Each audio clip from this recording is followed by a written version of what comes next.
Selam arkadaşlar, kanalımıza hoş geldiniz. Bugün sizlere Türkiye'nin en tanınmış genç oyuncularından biri olan Hande Erçel'in hayat hikayesinden bahsedeceğim.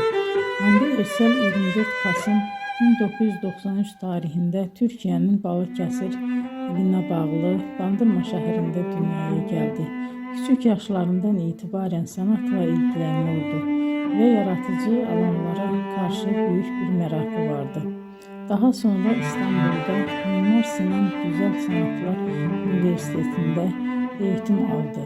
Ama onun hayatında ilk adım oyunculuk değildi.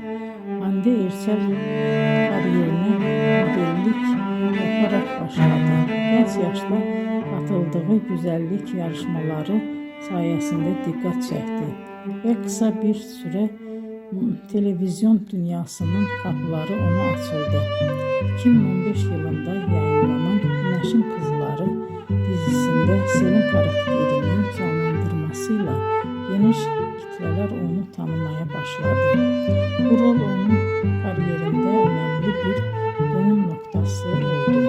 Ardından birçok başarılı projede yer aldı. Bugün Hande Erçel